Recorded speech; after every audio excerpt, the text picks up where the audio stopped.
दुनिया समाई निगाहों में, मुझे खुद ही खुद पर होता है नाज़, मुझे खुद ही खुद पर होता है नाज़।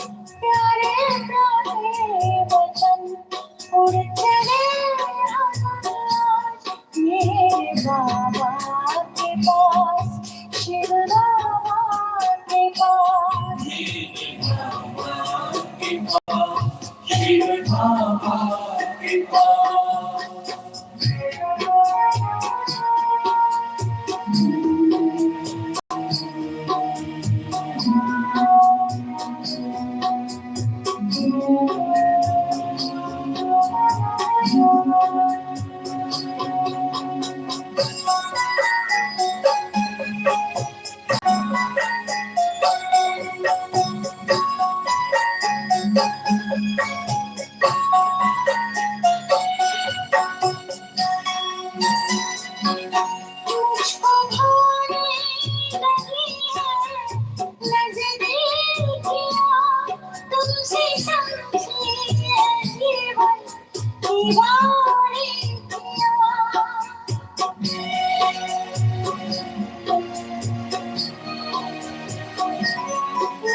मेरे बाबा के पास, शिव बाबा के पास।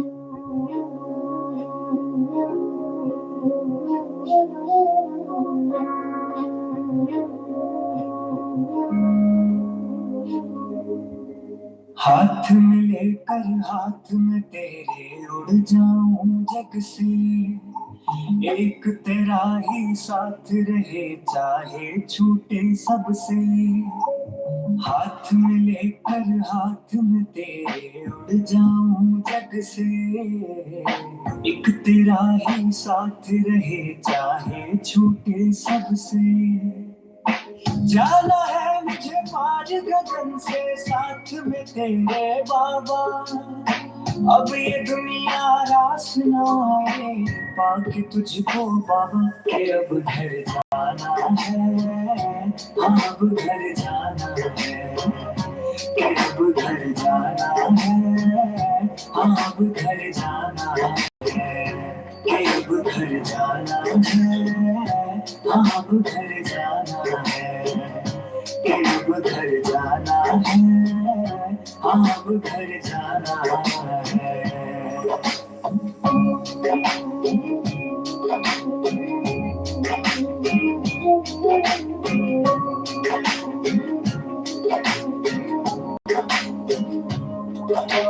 बाह के सारे बाबा मुझको पास बुलाते हैं, गले लगा के मुझ पर बाबा प्यार लुटाते हैं।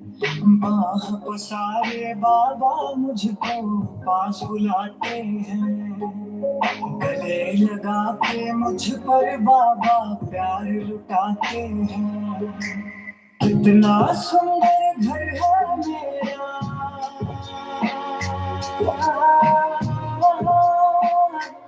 कितना कितना सुंदर घर है मेरा, कितना सुंदर बाबा, इसलिए तो तू ही है इस दिल के अंदर बाबा। के अब घर जाना है, अब घर जाना है, के अब घर जाना है, अब घर जाना है, के अब घर जाना है, अब घर जाना है, के अब घर जाना है, अब घर जाना है।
आज सुबह भी झंडा फहराने के बाद जो विशेष परिवर्तन की बात कह रहे थे, लौकिकता का अलौकिकता में परिवर्तन, उसके लिए अहम कदम क्या उठा सकते हैं? जैसे कपड़े में प्रेस करनी हो और कपड़े में प्रेस की एक्टिंग करनी हो, दोनों में एक फर्क आएगा। प्रेस तब भी चाहिए एक्टिंग में भी, और रियलिटी में करनी है तो भी चाहिए, कपड़ा भी तो भी चाहिए, तार भी बोर्ड में लगा हुआ दिखना चाहिए, क्योंकि एक्टिंग रियल लगनी चाहिए, तभी तो वो एक्टिंग है। लेकिन प्रेस गरम ना हो। अगर प्रेस गरम नहीं है, बाकी एक्टिंग सारी होगी, बटन भी ऑन होगा, प्लग भी लगा होगा, ऐसे ऐसे भी आप करोगे, बस प्रेस गरम नहीं होगी, कनेक्शन नहीं होगा। दिखेगा कि कनेक्शन है, एक्टिंग पूरी होगी कनेक्शन होने की, पर कनेक्शन नहीं होगा, और कनेक्शन की निशानी होगी हीट, प्रेस गरम ही नहीं होगी। काटने की एक्टिंग करनी है, चाकू होगा, सब्जी होगी, सब्जी कटेगी भी, लेकिन धार नहीं होगी। लौकिक से अलौकिक कर्तव्य में ये शर्त अपने आगे अगर हम रख दें कि जब तक अलौकिक अनुभव बना ना लें, क्रिएट ना कर लें, जब तक अलौकिक अनुभव हो ना जाए तब तक कर्मणा में आएंगे नहीं, तब तक कर्मणा में आएंगे नहीं। जैसे जैसे अभी का ही एग्जांपल ले लेते हैं, ज़्यादा दिमाग नहीं मारते, कि गीत खत्म हो गया, आने में थोड़ी देरी हो गई, तो वो जो टीचर कॉन्शियसनेस का देह भान है या टीचर कॉन्शियस पार्ट जो है वो धक्का देता है, अरे वाइट लाइट हो गई है, सब इंतजार कर रहे होंगे, ओम शांति बोल। और सिर्फ उसी की बात नहीं है, आप सबके भी संकल्प होते हैं, अभी तक ओम शांति नहीं बोली इन्होंने, बड़ी देर हो गई है, वो हल्का सा पीछे से आ रहा होता है ना वेटिंग की, अरे देर हो गई है, इन्होंने ओम शांति क्यों नहीं बोली अभी तक, क्या बात है, अब बोलेंगे अब बोलेंगे, वो भी एक धक्का लगा रहा होता है। फिर अपनी खुद की एक इमेज होती है, वो भी धक्का लगा रही होती है। हमको पता नहीं चलता हम कब एक सूक्ष्म बंधन बना लेते हैं आदत के रूप में, कि अच्छा रेड लाइट वाइट होने के इतनी देर बाद ही मुझे ओम शांति बोलना है। अब इसके पीछे कोई कारण नहीं है, बस आदत बना ली है कि इतनी देर बाद ही बोलेंगे। लेकिन अलौकिक अनुभव की शर्त यह है कि जब तक मैं अपने उस वतन को टच ना कर लूं तब तक मैं पाठ बजाना शुरू नहीं करूंगा। अब देह भान के आगे मौत आ जाती है, क्योंकि उसे कर्म करना है, वो कर्म किए बिना नहीं मानेगा। मम्मा आज सुबह की मुरली में कह रही थी हम सबसे, इस ड्रामा का अनादि लॉ है कर्म करना, अनादि कायदा है कर्म करना। तो बॉडी कॉन्शियसनेस हो या वाइसिस कॉन्शियसनेस हो, वो कर्म किए बिना मानेगी नहीं। आप बस ये शर्त रख दो कि जब तक अलौकिक अनुभव नहीं होगा हम कर्म करेंगे नहीं, उसको हटना ही पड़ेगा, आत्मा को अलौकिक अनुभूति में जाने ही देना होगा। आप कुछ भी नहीं, आप आलस को ही उठा लो, आलस क्या चाहता है, नींद करो, है ना। मैं तब तक सुलाऊंगा नहीं शरीर को जब तक एक बार वतन ना चला जाऊं, और वतन ना चला जाऊं मीन्स सच में जूझ हो उससे। ये नहीं कि बैठे योग में गीत चला और हाँ बस गीत चल के ऐसे ऐसे कर लिया थोड़ा बहुत और हाँ वो योग लग गया, नहीं। अपनी दिल की ईमानदारी से, सच्चाई से, आप तो जानते हो ना अलौकिक अनुभव होगा तो कैसा होगा, जानते हो कि जब जुड़ता है योग तो कैसा फील हो जाता है। जब तक वो अनुभव कर ना लो मैं सोऊंगा ही नहीं। अब देख लो, देह भान तुम्हारे ऊपर है, संकल्प आ रहे हैं ठीक है आ जाओ, मैं सोऊंगा ही नहीं, तुमको नींद मिलेगी नहीं जब तक वो अनुभव मुझे हो ना जाए। चात्रक बाबा इस एक्ट को क्या बोलता है, चात्रक, कि जब तक वो चीज हो ना जाएगी तब तक मैं आगे बढ़ूंगा नहीं। रूहानी अनुभव की जिद, जिसको बाबा कई बार कहते हैं कि अनुभव की जिद करो, अपने हर कर्म के पीछे आप ये शर्त रख दें। दूसरा एग्जाम्पल, भोजन सामने रखा हो, भूख बहुत लगी हो, देह भान टूट पड़ना चाहता है कि कब मैं कौर लूं और कब वो मुख में जाए, बहुत रश होता है उस टाइम की जल्दी, है ना। उसी टाइम आप शर्त रख दो, जब भी आप देखो कि बहुत अधीर्यता है एक्ट में उतरने की, तभी ये कर दो अलौकिक अनुभव। पहले आप 1 सेकंड की बात कर रहे हो, कुछ ही टाइम बाद 1 सेकंड से भी कम टाइम में बुद्धि आपको वतन ले जाना शुरू कर देगी, क्योंकि उसकी जान पे आ पड़ेगी। आप पार्ट बजाने में बाधा डालने लगे हो अपने घर के पीछे, समझ पा रहे हो ना आप? आपने उसकी जान हथेली पे रख दी है। जैसे किडनैपर क्या करते हैं कि इसको ये बच्चे से प्यार है, इसका लाडला है, उसको किडनैप कर लो, इतनी फिरौती जब तक नहीं मिलेगी बच्चा छोड़ेंगे नहीं। तो कभी जीवन में भी 1 करोड़ जिन्होंने एक साथ ना देखा हो, वो भी 1 करोड़ 2 करोड़ का इंतजाम कर लेते हैं, पता नहीं कैसे, लाख लाख रुपए का इंतजाम कर लेते हैं, पता नहीं कैसे, कहीं से भी लाएंगे, कर्ज लेके लाएंगे, लेकिन कर देंगे। तो देह भान की अजीज चीज उससे दूर कर दो। जब तक मैं अलौकिक अनुभव कर ना लूंगा तुम्हारे कर्म में मैं, बहुत अच्छा ट्रिक है ये, युक्ति कह लो, बहुत अच्छी युक्ति है। अलौकिक अनुभव कर ना लूंगा मैं कर्म में उतरूंगा ही नहीं, मैं निवाला नहीं डालूंगा जब तक मैं अशरीरी अनुभव नहीं कर लूंगा, मैं डालूंगा ही नहीं। खाना शुरू करो अलौकिक अनुभव करने के बाद, फिर जहां पाओ कि अब वो फिर से चला गया है, फिर से, जब तक उस स्वरूप में मैं नहीं जाऊंगा कि आत्मा देह को खिला रही है, मैं खाना आगे कंटिन्यू नहीं करूंगा।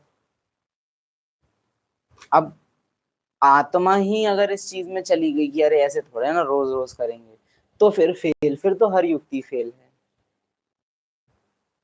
लेकिन अगर आप दृढ़ता से इस युक्ति को पकड़ लो कि अलौकिक अनुभव नहीं तो कर्म नहीं, पहले अलौकिक अनुभव, आप पाएंगे बुद्धि, मन, संस्कार मजबूर हो जाएंगे, आपको बार बार घर का अनुभव, सारे बंधन रावण खुद तोड़ देगा, क्योंकि आत्मा जिद पे उतर आई है।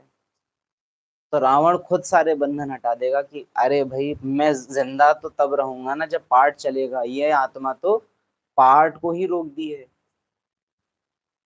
पाठ को ही रोक दिया है इसने तो इस तरह से आप अलौकिक अनुभव के लिए अपने को तैयार कर सकते हो, और ये युक्ति सही विधि से की जाए तो विफल नहीं जा सकती। वंडरफुल तरीका है। लोक लाज भी कई बार छोड़नी पड़ेगी, हो सकता है घर वाले आपको देखेंगे खाना खाते खाते रुक गए, बोलो हम अपना कुछ अभ्यास कर रहे हैं, हम अपना कुछ अभ्यास कर रहे हैं, तुम खाना खाते खाते गुम हो जाते हो, हम वतन जाते जाते गुम हो गए हैं, लेकिन ये करना होगा।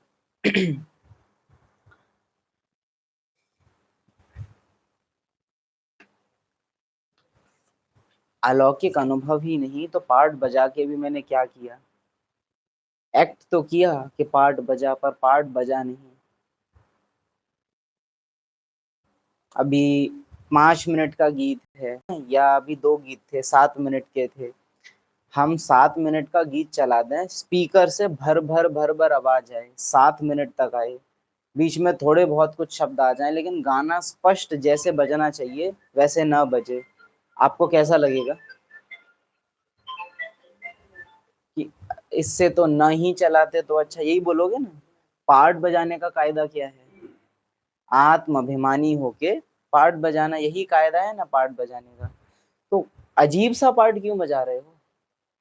जैसे गीत अगर ढंग का ना बजे, आपकी थाली में कल से गोल की जगह टेढ़ी मेढ़ी रोटी आने लग जाए, पेट तो वो भी भरेंगी, लेकिन क्या कहोगे?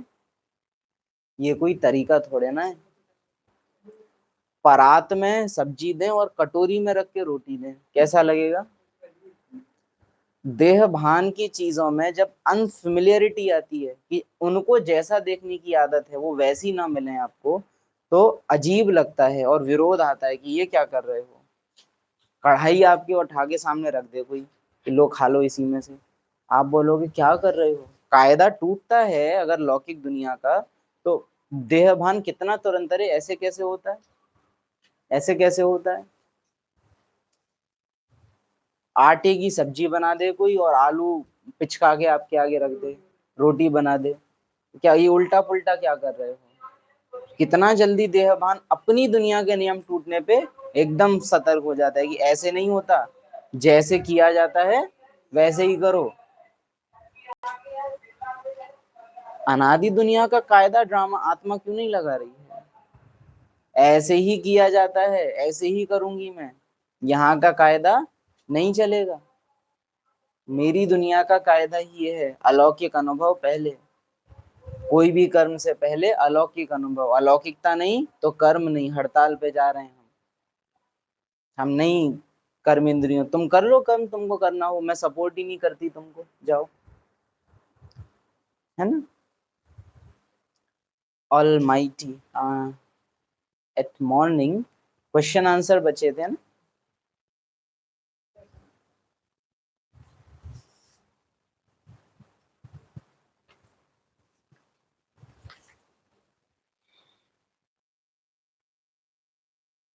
मम्मा की ये जो लाइन है ना, जितने समय मुझे पार्ट बजाना होता है उतने ही समय मैं इस दुनिया में रहती हूँ, पार्ट पूरा होते ही मम्मा बाबा के पास वतन चली जाती है। इस स्थिति तक अगर पहुंचना है तो पहला कदम यही होगा। चलते फिरते अशरीरी स्थिति के बिना उठते बैठते बीज रूप स्थिति हो नहीं सकती।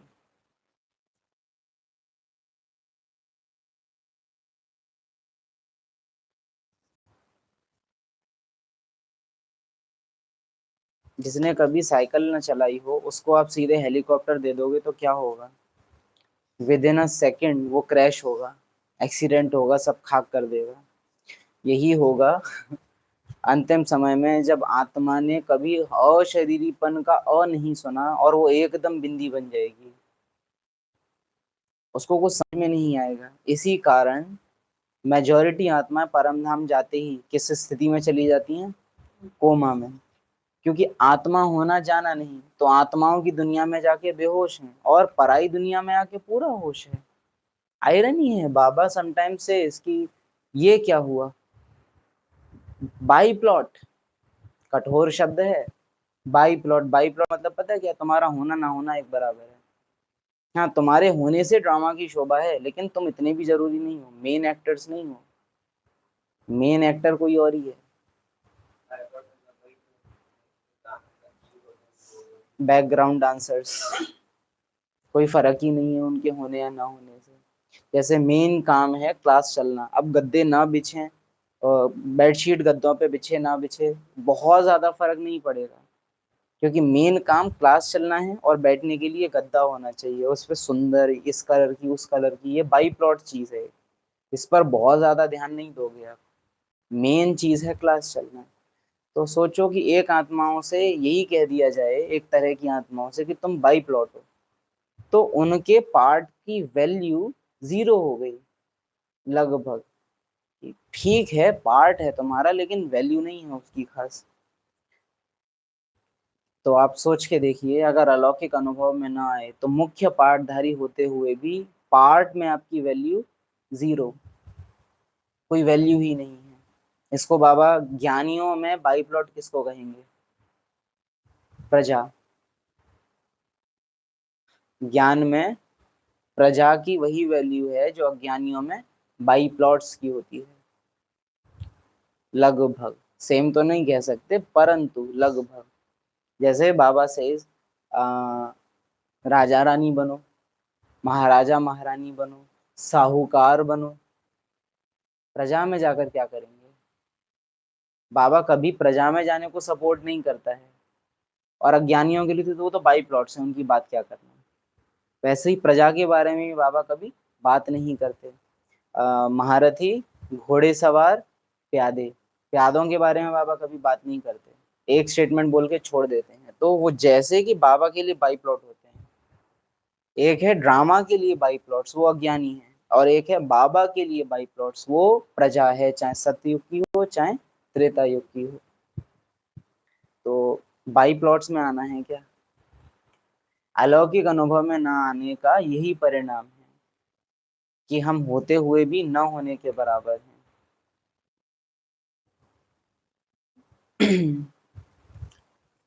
प्रश्न है, मम्मा हम चलते फिरते योग की ऊंची अवस्था में स्थित कैसे हो सकते हैं? हालांकि इसका आंसर हमने ऑलरेडी डिस्कस कर लिया है, बट लेट्स सी मम्मा ने क्या कहा। वास्तव में अपनी यह लाइफ नेचुरल योग की हो जानी चाहिए, क्योंकि योग है निश्चय। सिंपल बट पावरफुल लाइन, योग है निश्चय। निश्चय माना अनशेकेबल बिलीफ, एक ऐसा विश्वास जिसमें आपको क्लियरली पता है कि हाँ यही सत्य है। आप अपनी आंख, नाक, जीभ, त्वचा, कान, इन 5 इंद्रियों से मिलने वाली इंफॉर्मेशन को झूठा साबित कर दो कि ये सच नहीं है। सच क्या है? जो आंख न तू देख पा रही, जो न खाल तू अनुभव कर पा रही, जो न कान तू सुन सकता, जो आंख न तू देख सकती, जो नाक तू सूंघ भी नहीं सकती। मुझे पता है सच क्या है। इफ अगर आप इन 5 इंद्रियों से मिलने वाली इंफॉर्मेशन को सच मानते हो, तो बाबा के मुख से निकलने वाले महावाक्य हमेशा आपको झूठ ही कंसिडर होंगे। और आप हमेशा एक्टिंग करोगे कि ये सच है, क्योंकि सच वो नहीं होता जिसको आप कहते हो सच है, सच वो होता है जिसको मान के आप जीते हो। जब बाबा कहता है ना कि मैं सत्य हूं, तो वो उस अनुभव को जी रहा होता है। जब बाबा कहता है तुम मेरी बात मानो, तो बाबा क्या चाह रहा होता है, हम सर हिला दें उसकी बात में, या उसने जो कहा उसको हम फॉलो करने लग जाएं। एक ब्रह्मा को ही एग्जाम्पल बतौर आप ले लो, कहने में उनको क्या आता है, मुझे भी भूल जाता है, खाना खाते खाते मुझे याद भूल जाती है। तो कहने में तो बाबा को क्या आ रहा है, भूल जाता हूँ। और हम क्या कहते हैं, बाबा हमको तो आप पूरे दिन याद रहते हो। तो कहने में तो देखो ब्रह्मा से तीखे हैं हम, मुंह चलाने में। लेकिन एक्चुअल बात क्या थी, बाबा ने क्या बताया बाद में, योगेश्वर सबसे पहला आदि योगी, इसने ही सबसे पहले योग लगाया है, इसके बाद सबका योग लगा है। इसने योग, इसके योग से तो मैं उतरा हूँ, ये योग नहीं लगाता तो मैं आता नहीं। और वो क्या कहता था पार्ट में, मुझे भी याद नहीं रहती, मैं भी भूल जाता हूँ। तो पार्ट में सर हिलाना, हाथ खड़े करना, ये सब से ज्यादा इम्पोर्टेंट क्या है, मैं मानता क्या हूँ। 5 इंद्रियों से मिलने वाले बातों को अगर हम सच मानते हैं, तो फिर इन इंद्रियों से परे जो दुनिया है उसका अनुभव मुझे कब होगा नहीं। पूरे दिन मेरी बुद्धि अगर सर्दी गर्मी, ठंडी रोटी गरम रोटी, तीखा मीठा, अच्छी खुशबू गंदी बदबू, अच्छा सीन बुरा सीन, सुंदर चित्र असुंदर चीज, है ना, साफ घर गंदा घर, अगर ये क्यों कर पाते हो आप, ये अंतर इंद्रियों के कारण ही कर पाते हो ना। ठंडा गरम, स्वादिष्ट और कम स्वादिष्ट, मीठा कड़वा, ये सब इंद्रियों से आ रहा है। पूरे दिन अगर आपकी वृत्ति में यही बैठा हुआ है, दैट मीन्स आप कभी भी इंद्रिय अतीत नहीं होगे। न्यारापन कहाँ से आएगा, मीठा कड़वा ये दोनों पार्ट में आत्मा को मुझे अनुभव हो रहा है। मैं आत्मा उस दुनिया की हूँ जहाँ स्वाद नाम की ही चीज नहीं। ये इंद्रिय मुझसे अगर हटा दी जाए तो स्वाद का अनुभव मुझे होना बंद। हम निग्लेक्ट नहीं करते कभी भी, हम किनारे नहीं करते हैं कभी भी किसी इंद्रिय से आने वाली किसी भी इंफॉर्मेशन को। हम कभी भी किनारा नहीं करते, हम उसे हमेशा सच की तरह से मानते हैं। बदबू आ रही है तो आप कभी भी ये नहीं करते हो, मैं आत्मा तो उस दुनिया की हूँ जहाँ कोई खुशबू बदबू जैसी चीज ही नहीं है। मैं आत्मा इस नाक से ही परे हूँ, ये तो मुझे ड्रामा में आने के बाद मिली है। लेकिन हम क्या करते हैं, तुरंत बदबू आ रही है जैसे कि मैं इसी दुनिया का हूँ। बाबा से आप जाके बोलोगे ना, बाबा आपको बदबू आ रही है क्या, आपको आ रही होगी बच्चे, बिकॉज वो न्यारा है उससे। शिव बाबा को आप बोलोगे ना जाके कि बाबा आपको इसकी खुशबू कैसी लगी, ब्रह्मा से पूछ के बताता हूँ, वो रजिस्टर ही नहीं करती है। वो बिंदी ऐसी है, वो रजिस्टर ही नहीं करती है कि खुशबू या बदबू क्या। साकार मुरलियों में बाबा क्लियर करते हैं इस बात को कि जब तक रथ ठीक है मैं मुरली चलाता हूँ, जहां इसको खांसी आती है मैं चला जाता हूँ, कि वो इसकी भोगना है, मैं उसको अनुभव नहीं करूंगा। और सिर्फ दुख की बात नहीं है, सुख भी। ब्रह्मा कुछ भोजन खाएंगे, शिव बाबा उसको स्वीकार नहीं करेंगे कि वो इसका अपना है, ये करे, मैं नहीं करूंगा। वो ये मेरी दुनिया का नहीं है, ये उसूल है शिव बाबा का। उसकी परम धाम से वफादारी है ये, कि वो उस दुनिया के अलावा इस दुनिया के किसी भी अनुभव को न्यारा होके भी स्वीकार नहीं करता। अभोक्ता, अभोक्ता, उपभोगी भी नहीं है। ब्राह्मण आत्माएं तो फिर भी उपभोग कर लेंगी, लेकिन शिव बाबा, उसकी लिमिट है, अभोक्ता, वो उस स्थिति से नीचे उतरेगा ही नहीं, ये शर्त है उसकी। इसीलिए वो सदा न्यारा है, इसीलिए वो कभी दुख सुख के चक्र में नहीं आता है। और हम बार बार आते हैं क्योंकि हम अभोक्ता स्थिति में नहीं जाते। मैक्सिमम हम उपभोक्ता बन जाना चाहते हैं कि हाँ न्यारे रह के स्वाद का अनुभव कर लूं, लेकिन स्वाद से ही परे चला जाऊं, वो हम नहीं करते। कोई भी भोजन खाते टाइम अपना चिंतन कि मैं न्यारा हूँ, मैं इस दुनिया का नहीं हूँ, ये इतना पावरफुल हो जाए, जो स्वाद से ज्यादा ध्यान इस अनुभव में चला जाए, तो अलौकिकता ज्यादा दूर नहीं होती, फिर पारलौकिक अनुभव ज्यादा दूर नहीं होते। जब भोजन खा नहीं रहे तो बैठ के सोच रहे हो भोगता हूँ, और फिर जब भोजन खाने की बारी आए तो एक दो सेकंड संकल्प किया फिर भोगने लग गए। ऐसे थोड़े ना। उसी दिन कहा था क्लास में कि रावण उपस्थित हो तब राम का आवाहन हो, है ना। जब देहभान सामने उपस्थित हो तब आत्माभिमानी बना जाए। जहां देहभान है नहीं वहां आत्माभिमानी बनने से कोई लाभ नहीं है। बिना कपड़ा बिछाए, है ना, मुझे कुर्ता प्रेस करना है और मैं गरम कर लूं और प्रेस चलाने लग जाऊं बेडशीट पे, लेकिन कुर्ता बिछाऊं ना, तो उसका कोई अर्थ नहीं है। सलवटें होनी चाहिए तब तो प्रेस का काम है। तो अज्ञान इमर्ज होना चाहिए तब तो ज्ञान अपना काम करे, अलौकिक अनुभव के लिए। हर दम निश्चय को कायम रख, प्रैक्टिकल में वह स्वरूप बन जाना। हर दम निश्चय को कायम रख, प्रैक्टिकल में वह स्वरूप बन जाना। निश्चय रूप बन, कर्मेंद्रियों से कर्म भल करो। क्या बन? निश्चय रूप बन, विच मीन्स आप बर्तन धो रहे हो, पानी हाथ से छूल रहा है, मैं आत्मा, आवाज नहीं आ रही है, ओके।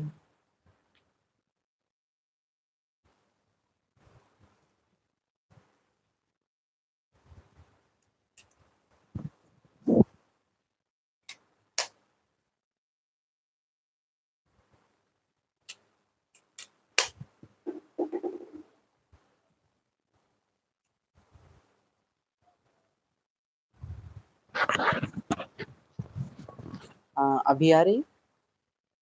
अभी भी नहीं आ रही है? मे बी शायद आपके वॉल्यूम में कुछ हो, क्योंकि बाकी सबको आ रही है। देखिए एक बार, अभी आ रहा है? अभी आ रही है? ओके।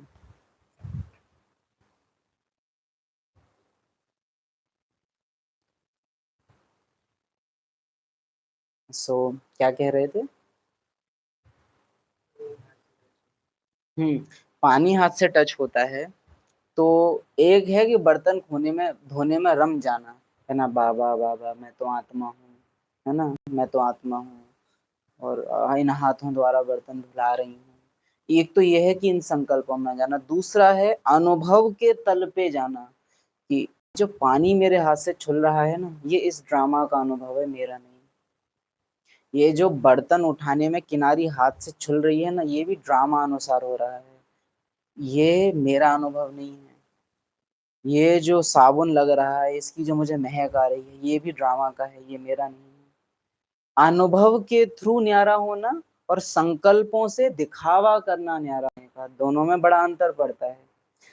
एक दिखावा करने में इतनी मेहनत होती है, और मैक्सिमम आत्माएं योग में अपने को ही दिखा रही होती हैं कि हम योग कर रहे हैं, लेकिन वास्तव में योग कभी लगाती नहीं है।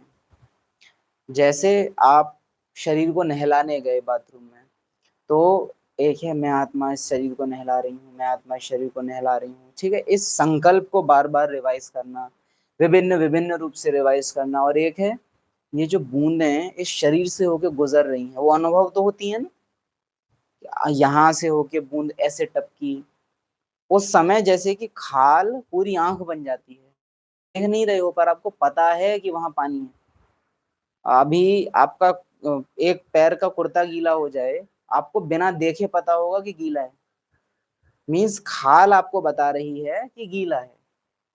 तुरंत उस अनुभव में ही जाना, ये गीलेपन का अनुभव ड्रामा अनुसार मुझ आत्मा के सामने आया है, बाकी मैं आत्मा तो गीले सूखे दोनों से न्यारी हूँ। अनुभव शायद हम समझा पा रहे हो कि थ्रू संकल्प योगी बनना अलग चीज होती है, और थ्रू अनुभव न्यारा होना अलग चीज होती है। बाबा आपको कौन सा न्यारापन सिखाना चाहता? अनुभव वाला। और मेजॉरिटी आत्माएं प्रैक्टिस कौन सा न्यारापन करती हैं? संकल्प में मैं रटती रहूं इस चीज को कि हाँ मैं न्यारी हो रही हूँ, ओ मेरे सामने लाल प्रकाश की दुनिया आ गई। लाल प्रकाश की दुनिया आपके सामने कभी आएगी नहीं। आपको इस दिखने वाली दुनिया से न्यारेपन में जाना है। लाल प्रकाश की दुनिया अपने आप अनुभव होती है। जैसे इस दुनिया में तो क्या है, उल्टा है। इस दुनिया में क्या है कि आपको अगर आप कुछ करोगे नहीं तो विकृति आती है, गिरावट आती है। इस दुनिया में व्यवस्था बनाए रखने के लिए आपको कर्म करना पड़ता है। परमधाम ऐसी दुनिया है कि उस दुनिया का अनुभव करने के लिए आपको कुछ करना बंद करना होगा। जैसे यहाँ आपको अगर पेट भरना है तो भोजन बनाना पड़ेगा, राइट? बनाओगे तो पेट भरेगा। ये इस दुनिया का लॉ है। परमधाम का क्या लॉ है? कर्म करना बंद करो, पेट भरा हुआ ही महसूस होगा। जितना भी और जब भी आत्मा परम धाम का अनुभव करने के लिए परम धाम का कुछ करने की कोशिश कर रही है तो वो अनुभव नहीं होगा। उल्टा माया मन एक माया रच देगा तुम्हारे सामने, जिससे तुमको लगेगा, और बहुत मीठा अनुभव वो रच देगा तुम्हारे सामने, जिससे तुमको लगेगा कि तुमने परम धाम का अनुभव कर लिया, पर वास्तव में हुआ नहीं। एक चम्मच चलती है आजकल, जिन लोगों को बीपी की प्रॉब्लम होती है उसमें एक बैटरी डली होती है, चार्ज होता है वो, तो वो फीका भोजन होगा बिल्कुल, लेकिन उस चम्मच से जब आप खाओगे तो वो एक विशेष प्रकार का बिजली का झटका देता है। वो आपको लगेगा नहीं, महसूस नहीं होगा। उसको जब जीभ से टच करोगे तो नमक है नहीं, लेकिन वो बिजली के थ्रू आपकी टंग में जो नर्व्स हैं, जो सेंसर रहते हैं टेस्ट वाले, उनको ऐसा नकली अनुभव करा देता है कि तुमने नमक खाया। उससे नकली अनुभव होता है नमक खाने का, और वास्तव में नमक जाता नहीं है शरीर में। स्टीविया लीव्स एक चीज आती है, डायबिटीज के पेशेंट्स उसको यूज करते हैं। उस पत्ती से एक विशेष प्रकार का रस निकाल के पाउडर बनाया जाता है। वो मीठा नहीं होता, लेकिन वो ऐसा केमिकल है जो तुम्हारे मुख में जाकर ऐसा नकली अनुभव उत्पन्न करता है कि वो मीठा है, और बुद्धि चकरा जाती है। उसको लगता है कि हाँ मैं तो बहुत मीठा खा रही हूँ, जबकि ग्लूकोज चेक करो उस चीज का तो 0 होता है। तो ये इन चीजों से आप समझ सकते हो कि मन भ्रम रचने में माहिर है। मन और बुद्धि ही वो कारक हैं जिसकी वजह से आत्मा को ड्रामा इतना रियल लगता है। अगर आत्मा मन और बुद्धि के चित्र और मन के संकल्प से न्यारी हो जाए तो आत्मा को ड्रामा ड्रामा की तरह ही दिखने लगेगा। अभी कुछ दिन पहले ही कहा था कि मन अभी संकल्प लाता है मालिक की तरह से। गर्मी लग रही है, ये एक नौकर का नहीं, एक मालिक का जजमेंट होता है। गर्मी लग रही है, वो बता रहा है गर्मी लग रही है, वो मालिक की तरह से बताता है, तीखा है, मीठा है। गुलाम का कैसा होता है? मालिक ड्रामा में अनुभव आ रहा है मीठा होने का, तीखा होने का अनुभव। वो जो संकल्प है ना, वो अथॉरिटी से नहीं आता, वो बिना वो गेट बजा रहा होता है, क्या मैं आऊं। आत्मा को थोड़ा दूर अनुभव होता है। जैसे राजा की अथॉरिटी क्या होती है? कई सीढ़ियों ऊपर राजा सिंहासन पे बैठा है और प्रजा या मंत्रिमंडल हमेशा उससे नीचे होते हैं। यही होती है ना, देवताओं की भी आप देखो तो पोजीशन हमेशा ऊंची रखते हैं। सत्यनारायण की असत्य कथा जो दुनिया में कराते हैं तो वो केले के पत्ते का आसन बनाते हैं, और वो लॉ होता है कि इससे ऊपर कोई नहीं बैठेगा। इसीलिए कुर्सी वगैरह किसी को डालने नहीं देते, कि सब नीचे बैठेंगे और इनके आसन से ऊपर कोई नहीं बैठेगा। ये क्यों किया गया है कि राजा माना ऊंचा और देवताएं माना ऊंचे, भगवान माना ऊंचे ते ऊंचा? ये क्यों किया गया है ऊंचा?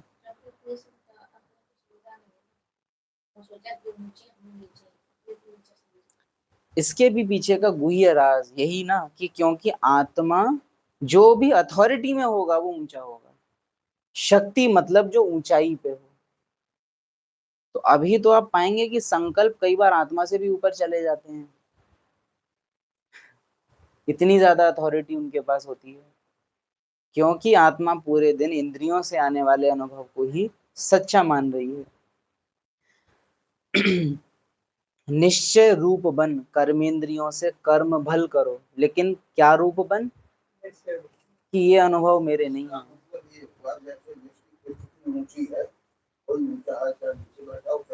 हाँ, और स्थिति ऊंची होने का मतलब है कि इस आत्मा के संकल्प नहीं, इस निश्चय स्थिति ऊंची का अर्थ क्या है कि इस आत्मा के संकल्प इस आत्मा के आगे मालिक बन के नहीं, नौकर बन के आते हैं।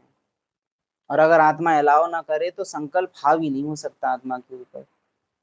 फॉर एग्जाम्पल, मम्मा ने बड़ा वंडरफुल वो बोला था, आज तक भी आत्माएं, सोचो ना, मम्मा इतनी गोई है कि उस बात को ही नहीं समझे हैं आज तक।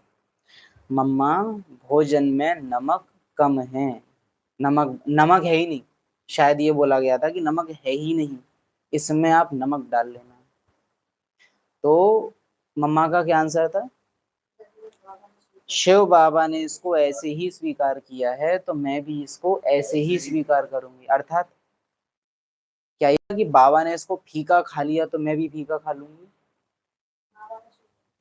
बाबा की जो आत्मा है वो स्वाद से परे है, तो मैं आत्मा भी स्वाद से परे ही रहूंगी। मुझे जरूरत नहीं है कि मैं इसमें नमक डालूं तो ही ये मेरे अंदर उतरेगा। मेरी इंद्रियां मेरी गुलाम है, मालिक नहीं, कि अगर उनको नमक नहीं मिला तो मुझसे भोजन खाया नहीं जाएगा। बिना नमक का भोजन भी मैं उतना ही खिलाऊंगी इस शरीर को जितना नमक वाला तुम खिलाते हो।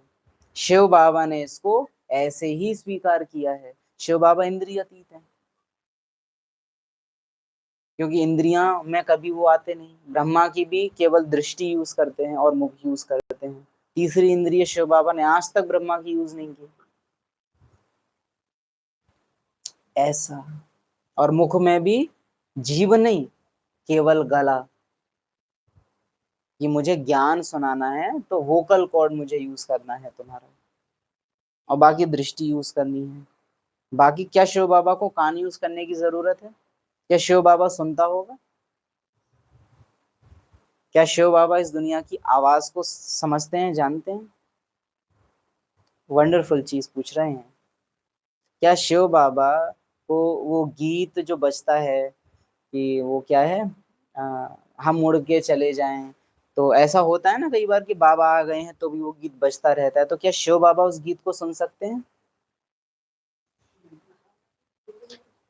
भावना भी नहीं सुन सकते। फीलिंग बच्चों की जो उत्पन्न हो रही होगी उस निराकार के लिए, वो जरूर पहुंचेगी ब्रह्मा से होते हुए। बाकी गीत शिव बाबा को सुनाई नहीं देगा। जैसे सांप है, उसको कान नहीं होते, तो उसको आप कुछ भी बोलो, कई बार होता है ना, बीन बजाते हैं तो हम सब भ्रम में रहते हैं कि ये बीन के संगीत पे नाचता है। वही वही बोल रहे थे, वही उसी पे आ रहे थे। हमको ये लगता है कि वो संगीत पे नाच रहा है, परंतु वो जो बीन ऐसे ऐसे करके हिलाता है ना, वो उसको फॉलो कर रहा होता है, और हमको लगता है कि इसने संगीत पे नाचा।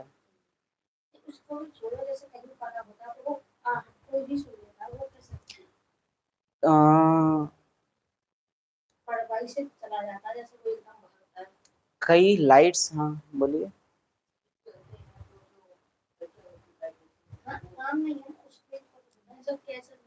भूकंप की आवाज होती है या जमीन का हिलना भूकंप होता है? बिजली चमकती है तो आपको लाइट से पता चलता है कि बिजली चमकी, या आवाज से पता चलता है? पहले किससे पता चलता है? लाइट से। यानी कि पता चलने के लिए जरूरी नहीं है कि आवाज ही आए। भूकंप आता है तो भूकंप सुनाई देता है या अनुभव हो जाता है कि धरती हिली? हालांकि आपके साथ कभी शायद ऐसा हुआ नहीं होगा कि आपने भूकंप देखा हो, लेकिन भूकंप उधर वहां बैठते हो तो कई बार बहुत हैवी ट्रक सामने से गुजरे तो आपको शॉप के अंदर अंदर बैठे पता चल जाएगा कि बाहर से कुछ हैवी गुजरा है, आवाज से नहीं, लेकिन वो भारी चीज का प्रकंपन आता है। तो सांप उन प्रकंपन को अनुभव कर लेता है कि कोई चला। सांप के पास भी दो सेंसेस हैं, कि एक तो वो प्रकंपन अनुभव करेगा और दूसरा वो देख पाता है, बाकी सुन नहीं सकता। शिव बाबा केवल दो इंद्रियां यूज करते हैं ब्रह्मा की, केवल एक देखना और दूसरा गला। शब्द बोलने हैं, मुझे सुनाना है ज्ञान, तो मैं गला यूज करूंगा और विजन यूज करूंगा। बाकी बाबा कुछ और यूज करेगा नहीं। उन इंद्रियों से बाबा ने कनेक्शन ही नहीं बनाया है अपना। तो इतना न्यारापन जो बाबा हमसे कह पाता ना, देखते हुए ना देखो, सुनते हुए ना सुनो, इस अनुभव में जाने के लिए जब सुनाई दे रहा है, सुनते हुए उससे न्यारापन तुमको बनाना होगा खुद। तुमको उस अनुभव में जाना होगा कि मैं आत्मा तो इस दुनिया की आवाज से ही परे हूँ। और ये बाबा के गीत सुनते सुनते नहीं होगा, लेकिन जब पूरी दिन आवाज कानों में जा रही है, परम धाम का वर्णन ही कैसे है, वाणी से परे, निर्वाण, जहां वाणी है ही नहीं, आवाज की दुनिया से दूर चलें, कहीं दूर चलें। परम धाम के वर्णन में हमेशा आवाज शब्द का बड़ा महत्व होता है, कि जहां वाणी नहीं है। शांति धाम का भी मतलब क्या है, जहां कोई आवाज नहीं है। बड़ा महत्व है घर के हिसाब से, आवाज का बड़ा महत्व है। कभी ये नहीं होता कि जहां कोई चित्र नहीं है, जहां कुछ दिखाई नहीं देता, ऐसा वर्णन नहीं होता है परम धाम का। कैसा होता है, जहां आवाज नहीं है, आवाज से परे, उस अनुभव में जाओ। लेकिन इन कानों पे इतनी निर्भरता है हमारी कि हमको कुछ सुनाई न देवे तो हम घबरा जाएंगे कि अरे मुझे कुछ सुनाई कैसे नहीं दे रहा है। अमेरिका में एक कमरा बनाया हुआ है, माइक्रोसॉफ्ट जो कंपनी है कंप्यूटर्स की, उन्होंने बनाया हुआ है। उस कमरे में इस तरह की दीवारें उन्होंने बनाई हैं कि वहां पर कुछ भी बाहरी शोर आपको सुनाई नहीं देगा। जैसे आप कभी भी कहीं भी कितने भी कमरों में कितने भी अंदर चले जाओ, आपको हमेशा वायुमंडल की, धरती की, आसपास की आवाज आ ही रही होती है निरंतर। लेकिन वो कमरा ऐसा है कि बाहर की आवाज आपको आने ही नहीं देगा कहीं भी। फिर उस कमरे में जब आप अंदर एंटर करते हो ना, तो आपको अपने दिल की धड़कने की, खून की नसों में बहने की आवाज सुनाई देना शुरू हो जाती है, क्योंकि बाहर से कोई आवाज आ ही नहीं रही। अभी हम कूलर चला दें ना, तो ये जो बोल रहे हैं ये आवाज कम हो जाएगी, क्योंकि कूलर की आवाज लगातार आ रही है। ठीक वैसे ही अपना दिल धड़कना, या खून का बहना, या सांस लेना, ये आवाज आपको क्यों नहीं आ रही है, क्योंकि निरंतर कुछ ना कुछ हलचल बाहर हो ही रही है, जिन सबकी मिली जुली आवाज आपको इन छोटी आवाजों को अनुभव करने नहीं देती। उन्होंने प्राइज रखा हुआ है कि जो एक दिन इस कमरे में बिता ले, उसको हम $500 मिलियन देंगे। बहुत बड़ी रकम होती है, बहुत बड़ी रकम, इतनी कि वो है ना, कई पुश्तें बैठ के खाएं तो खत्म ना हो, इतना पैसा है ये। लेकिन लोग जा नहीं पाते, पागल हो जाते हैं कुछ घंटों में ही, कुछ घंटों में ही पागलपन आ जाता है उनको। कारण इतनी साइलेंस मनुष्य आत्मा को अनुभव करने की आदत नहीं है। हमको लगातार आदत है कुछ ना कुछ सुनते रहने की, वायुमंडल का, प्रकृति का, कुछ ना कुछ मुझे सुनाई देना चाहिए। वहां वो बंद हो जाता है, अपने ही शरीर की हलचल सुनाई देने लगती है, तो आत्मा बौखला जाती है। जबकि इतना पैसा दे रहे हैं लेकिन फिर भी वहां जाते नहीं हैं। लाइट हाउस है ना, लाइट हाउस देखे होंगे ना, समुद्र के किनारे बने होते हैं, ऊंचे ऊंचे रहते हैं।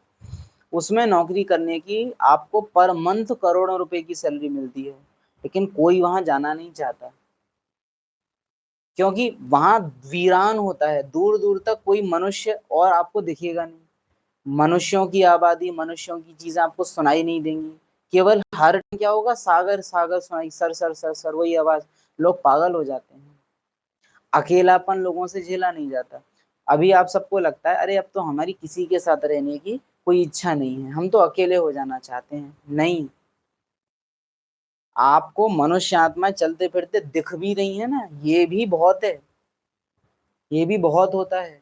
अगर आपको बहुत दिनों तक अपने अलावा कोई और मनुष्य ना दिखाई दे, आपको इतना अजीब लगेगा अंदर से कि मैं मर जाऊं या क्या करूं, मुझे कोई तो दिखे। हाँ, मधुबन में ही बहुत अच्छा है। मधुबन पार्टी चली जाए, पूरी बिल्डिंग खाली हो जाए, अच्छा नहीं लगता है।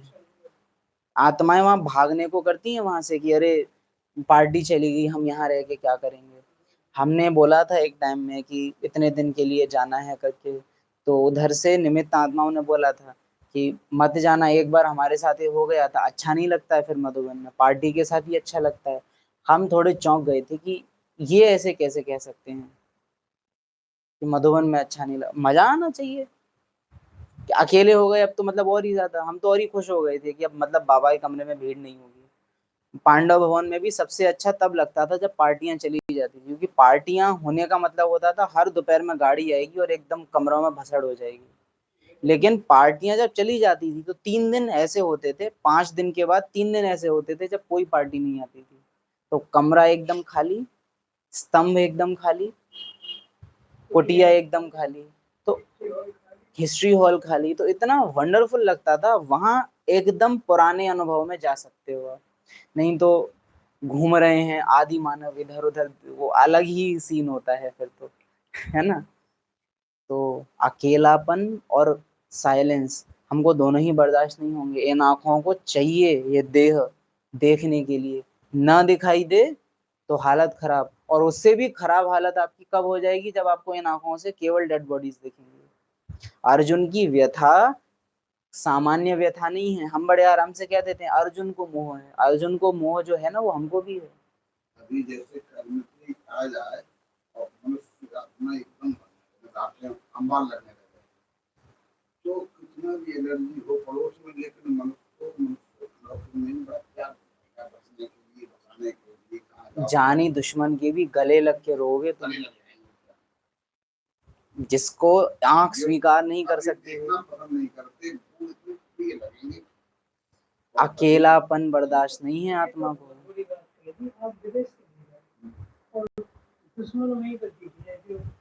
भारतीय हो बस। हाँ, आता है अब ऐसे एक्यूरेट समझ रहे हो यहाँ कि हमको बहुत आदत है मानवता को, हम आत्माएं नहीं हैं, हम बहुत जोर से देह हैं, बहुत जोर से। हमको दूसरी ह्यूमन बॉडी जिंदा अगर दिखाई ना दे हमारी हालत खराब हो जाए, और अगर मुर्दे ही मुर्दे दिखाई देने लग जाएं तो और हालत खराब हो जाए। सत्य अगर अपने निखालस यानी एकदम प्योरेस्ट फॉर्म में हमारे सामने आ जाए, हमसे झेला ना जाएगा। इसीलिए बाबा कहते हैं कि मैं बच्चों के सम्मुख नहीं आऊंगा, अभी प्रत्यक्षता में अभी समय है। क्योंकि बाबा अगर अपनी ओरिजिनल फॉर्म में हम सबके सामने आ जाए, हमसे बर्दाश्त नहीं होगी, क्योंकि वो इतना अलाइव है कि हमें अपनी लाइफ डेड लगने लग जाएगी। इसीलिए बाबा आता ही तब है जब सबको डेड ही होना है। वरना अगर बाबा जीवन चलते बीच में आ जाए तो उसके बाद हमारे लिए जीवन अनर्थ हो जाएगा, क्योंकि सच देख लिया। इसीलिए सच देखने की भी एक टाइमिंग है।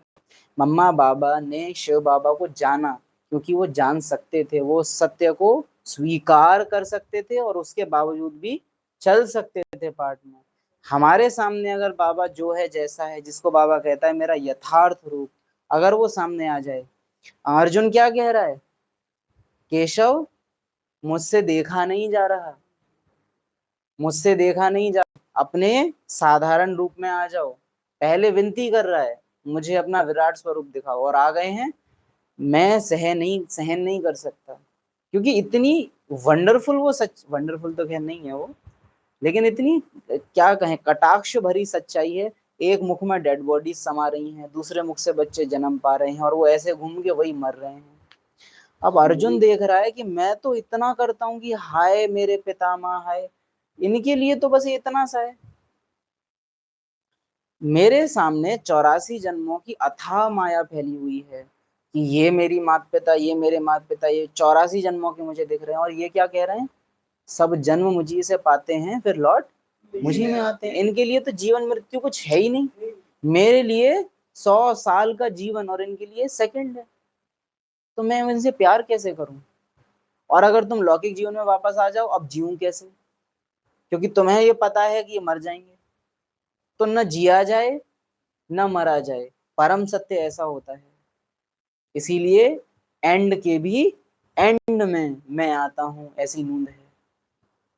अंत के भी अंत में मैं आता हूं, ताकि बाद में तुमसे झेला न भी जाए तो भी कम से कम परम धाम तो कम से कम ऑप्शन है कि वहां आत्मा चली जाए। इसीलिए बाबा सामने तभी आएगा जब हॉस्पिटल एकदम पीछे है, ये हालत बिगड़ेगी पता है तो तुरंत पीछे ले जाओ। फिर सामने आया कोई, ले जाओ, हालत खराब, सब बेहोश होंगे। धृतराष्ट्र बैठे हैं, मैं देख नहीं पा रहा हूँ, लो मैं तुमको दृष्टि देता हूँ, देखो, मुझे नहीं देखना, वापस ले लो, मुझसे नहीं देखा जा। क्या था ऐसा, और क्या है ऐसा जो बाबा कहता है बच्चे बाप के यथार्थ रूप को नहीं जानते। हमको हैबिट है शरीरों को जिंदा देखने की, जीवित आत्माएं नहीं, मृत आत्मा और जीवित देह मुझे पसंद है, जीवंत आत्मा और मृत देह मुझे बर्दाश्त नहीं होगी। बाबा कहता है लाशों के अंबार लगेंगे, हम कहते हैं हाँ बाबा लगेंगे, देखे नहीं जाएंगे हमसे, क्योंकि वो लाशें हमसे चीख चीख के कहेंगी तेरा मोह वेस्ट है, तेरे संबंध व्यर्थ, तेरा इतना मकान बनाना व्यर्थ, तेरे 84 जन्म व्यर्थ। हकीकत ये है, और जिधर देखोगे उधर वही हकीकत तुम्हें दिखाई देगी। तो अपना पूरा जीवन वेस्ट लगता है फिर, और आत्माओं को देखने की तुमको आदत नहीं थी, तो जीवन का आधार क्या बचा। सचिन भाई की वीडियो है, लास्ट टाइम पे जब हम पेशेंट के पास जाते तो वो तो एक आदमी मतलब 10-12 घंटा के जैसे आत्मा से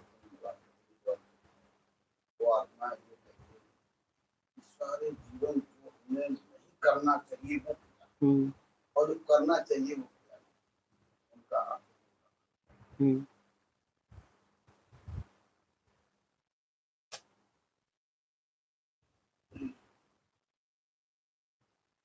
आपका चेहरा सदा सुख स्वरूप रमणीक दिखाई दे, कोई भी अशुद्ध संकल्प विकल्प न रहे, ईश्वरीय आनंद में आंतरिक मगन अवस्था में रहो, तो फिर कोई भी अशुद्ध संकल्प विकल्प की उत्पत्ति नहीं होगी।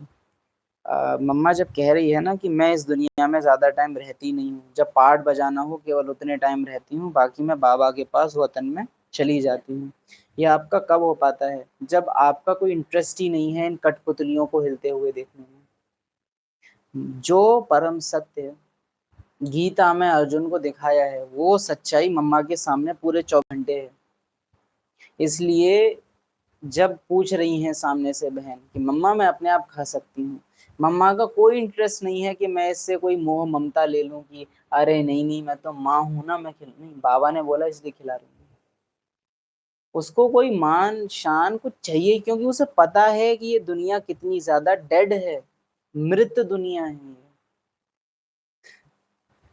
हमको ये दुनिया क्योंकि जीवंत लगती है, इसीलिए हमको यहाँ की क्या कहेंगे उसको, रंगत, ये दुनिया मुझे माने, मुझे सम्मान दे, इसकी भी इच्छा होती है। कब्रिस्तान जाने की किसी की दिल नहीं होती, घर में रहने की दिल होती है, क्योंकि कब्रिस्तान में कुछ भी ऐसा नहीं है जिसको एंजॉय किया जा सके। मम्मा की वो दृष्टि है कि क्या एंजॉय करूं मैं, परम धाम के सामने ये दुनिया है ही क्या। और हम क्या कहते हैं, परम धाम में है ही क्या, बिंदी बिंदी बिंदी बिंदी बिंदी कोई कुछ है ही नहीं, इंजॉय क्या करूं। और मम्मा के लिए क्या है, इस दुनिया में है ही क्या, मैं यहाँ एंजॉय क्या करूं।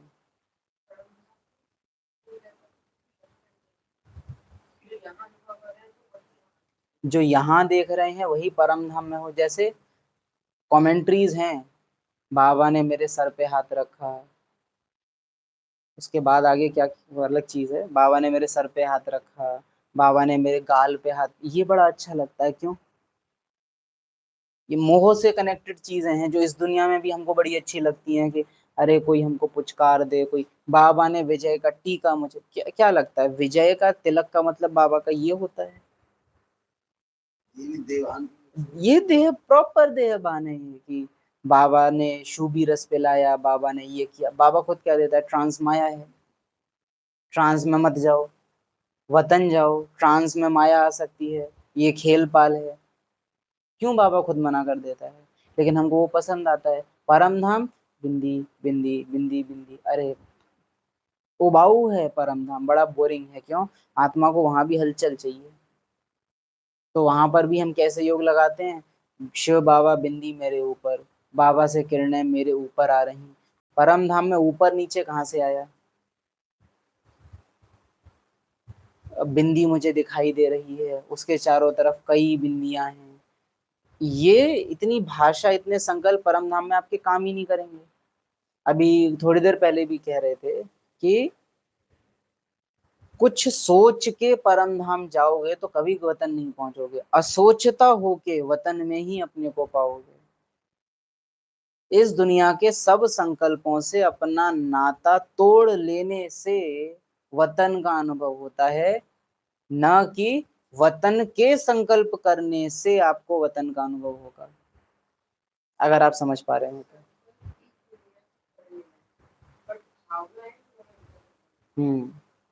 संकल्प की लिमिट है सूक्ष्म वतन तक पहुंचाना, लेकिन भावनाओं की हैसियत है परम धाम में एंट्री कराना। वहां जब तक इमोशनली आपको फील करना नहीं आता है, जैसे अभी भी कहा कि पानी बह रहा है तो उस बहने के अनुभव से न्यारे बनो, ना कि ये रटो मैं आत्मा तो जल से न्यारी हूँ, मैं आत्मा तो पानी से न्यारी हूँ, मैं आत्मा तो पंच तत्वों से नहीं। ये बोलो मत, अनुभव में जाओ। ये पानी मुझे गीला कहाँ करेगा, देह गीली होती है तो उसको सुखाना पड़ता है। मैं आत्मा तो न गीली न सूखी। आत्मा ठंडी होती होगी या गर्म होती होगी? शीतल है ना, तो ठंडी ठंडी लगेगी ना।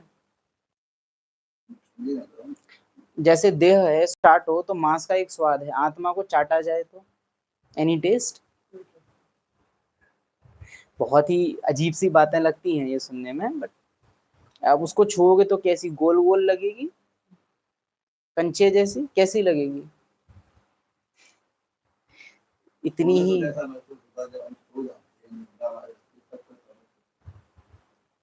एक्चुअली बड़ा एक्यूरेट आंसर है ये इस चीज का, कि सोने में जो ब्लैंक अनुभव आप करते हो, कोई अनुभव नहीं है लेकिन आराम है, वैसा ही आत्माभिमानी होने का अनुभव होता है।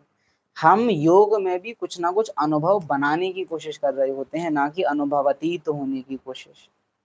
बाकी बोला बहुत एक्यूरेट है आपने कि सोते टाइम कैसा अनुभव होता है, ब्लैंक ब्लैंक, ना कोई दिखाई दे रहा है, ना कुछ सुनाई दे रहा है, ना कुछ सूंघने में आ रहा है, ना कुछ अनुभव हो रहा है। दैट इज नींद। और जब कुछ अनुभव नहीं हो रहा है और फिर भी आत्मा जिंदा है, वो है योग। लेकिन तब बेहोशी है, यही स्टेज होश में आप बना लो तो यही राजयोग है, फिर यही बीज रूप स्थिति है। जब योग में बैठते हो तो अंदर में मंत्र, पूजा, जप आदि कुछ भी नहीं करते हैं। मंत्र, मैं आत्मा मास्टर सर्वशक्तिमान, मैं आत्मा मास्टर, मंत्र हो गया। मंत्र का अर्थ संस्कृत का कुछ नहीं होता, जो कुछ भी रटा जा रहा है वो मंत्र है।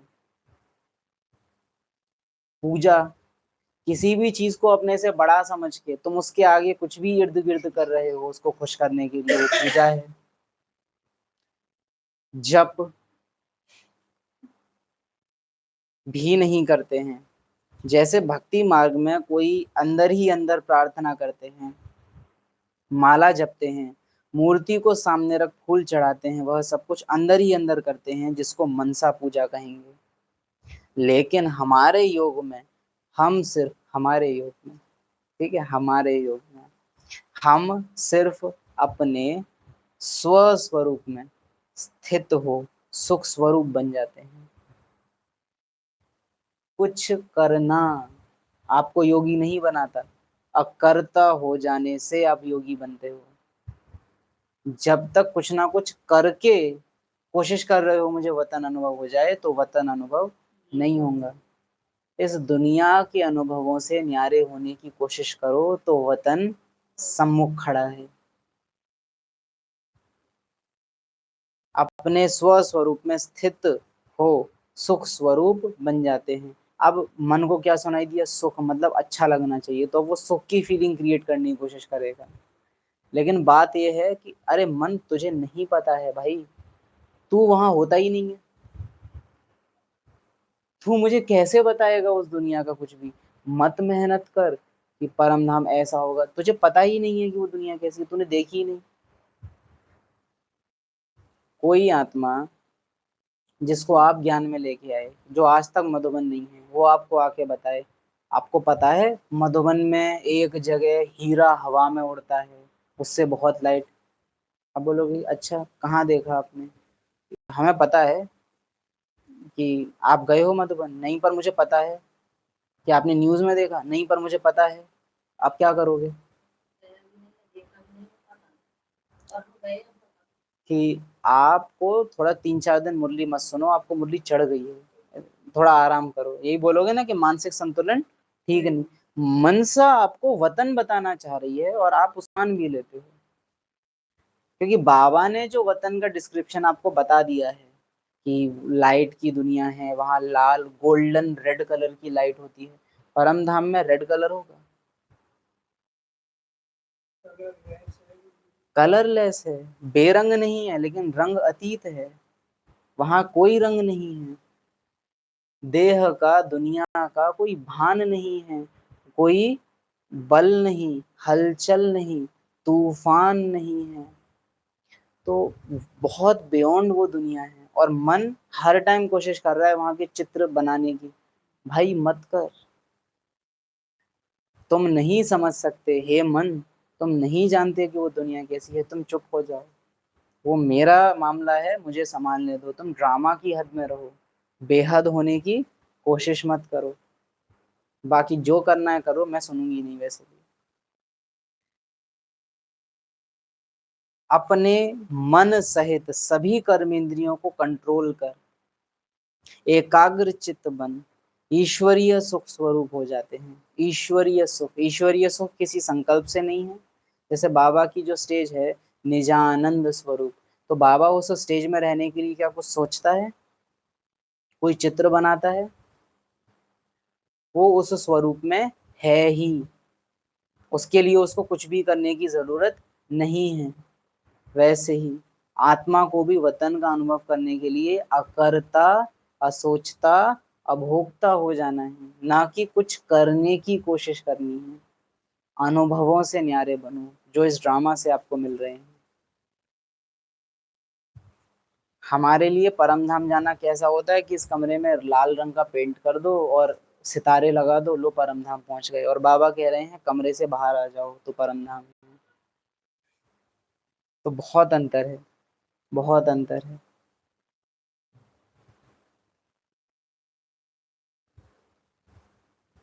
इसके लिए पर्सनल टाइम मुकर्रर है, अमृत वेला। क्यों? उस टाइम में पहली बात तो आवाजें उतनी नहीं होती हैं, जो कहा ना कि ऐसा कमरा है वहां कोई आवाज नहीं आती।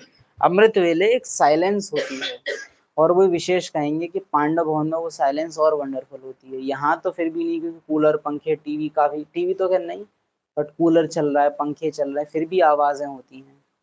लेकिन पांडव भवन, और विशेष पांडव भवन इसलिए कह रहे हैं क्योंकि गाड़ियां आदि भी वहां सुबह आना बंद होती हैं। तो एकदम जितनी साइलेंस आप वहां फील करते हो, उतनी आप शहर में भी अनुभव नहीं कर सकते, क्योंकि गाड़ियां चल रही हैं, कुछ कुछ कुछ कुछ हलचल है। पहाड़ों की जो शांति है वो बहुत अलग होती है, वहां कोई है ही नहीं जो आवाज उत्पन्न करेगा, तो बहुत वंडरफुल साइलेंस होती है।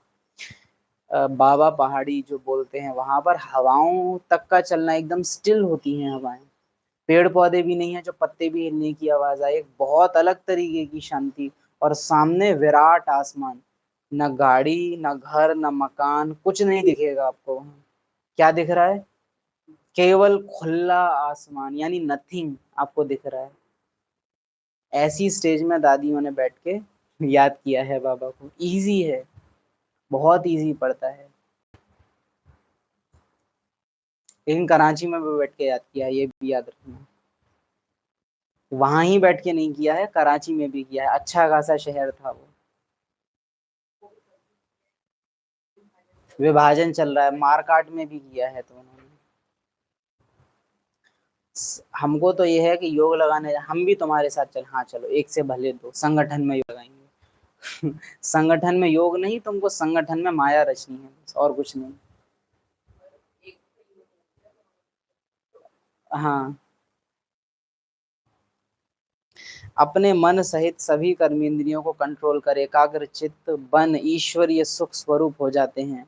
इसके लिए योग का टाइम पर्सनल मुकर्रर है, जहां एक टाइम पर बैठकर अभ्यास करते हैं। सिर्फ व्यक्त बातों से नाता तोड़कर अव्यक्त संबंध से नाता जोड़कर रखना है। अब इसमें इंपॉर्टेंट क्या है, व्यक्त से नाता तोड़ना या अव्यक्त से जोड़ना? बाबा क्या बोलते हैं, छोड़ो तो देह सहित देह के सब संबंधों को भूल, ये पुरुषार्थ होता है। तो व्यक्त से नाता तोड़ना, और मम्मा का शब्द बहुत एक्यूरेट है, लौकिक नहीं बोला है मम्मा ने बोला है व्यक्त। लौकिक शब्द की अपनी हद है, व्यक्त में हद का पूरा ड्रामा कवर हो जाता है। व्यक्त माना एनीथिंग जो एग्जिस्ट कर रही है, जो कुछ भी है वो सब। अब इसमें आवाज भी आ गई, इस दुनिया की लाइट भी आ गई, इस दुनिया के मनुष्य पदार्थ वस्तुएं, एक शब्द में सब आ गया, व्यक्त।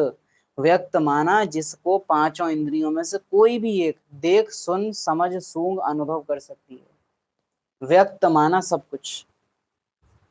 तो शब्द बहुत एक्यूरेट है मम्मा का, व्यक्त और अव्यक्त। अव्यक्त माना वो दुनिया जिसको व्यक्त किया नहीं जा सकता। तो व्यक्त, व्यक्त दुनिया से नाता तोड़कर, और मेन मेहनत ही है व्यक्त से नाता तोड़ना। जो अभी कह रहे थे, स्वाद आ रहा है तो उससे अतीत हो, अपने रियल ओरिजिनल अनुभव में जाओ, वो होता है व्यक्त से नाता तोड़ना।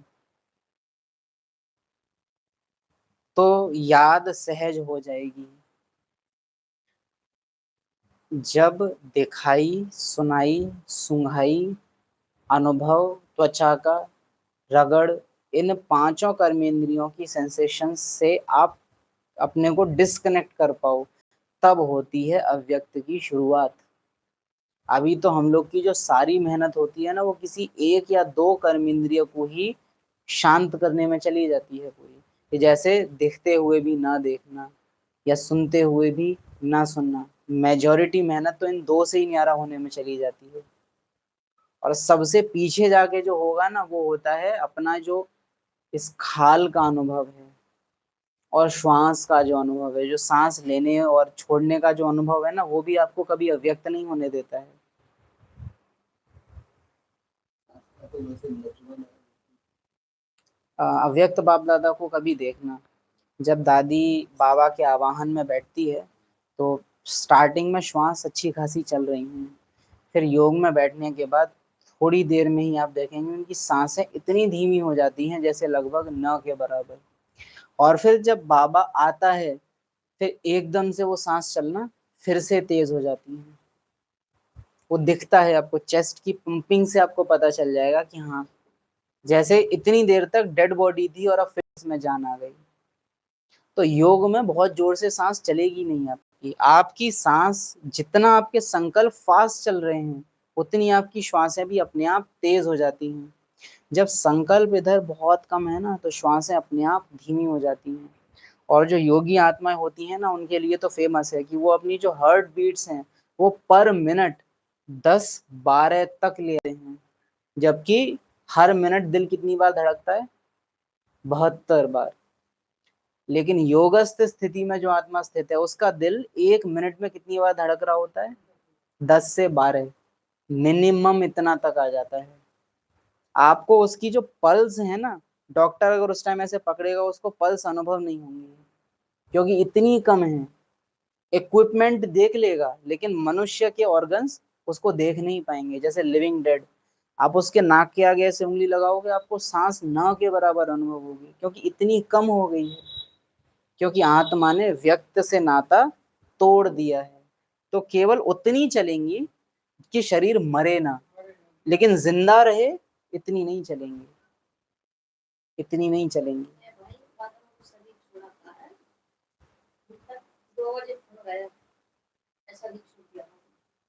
उसकी सांस मतलब धड़कन बंद हो गई, नेक ने बता रही थी पहले यहाँ थी फिर यहाँ थी, मतलब कोमा में चले गए, शरीर नहीं छोड़ा। मतलब बाद में उनका ही भाई कोई आया तो उन्होंने ऐसी बताई कि हमारी अम्मा थी और उन पर किसी बहू पर 50 रुपए थे, वो शरीर में छोड़ रही, बोल पा नहीं पर महसूस कर रही।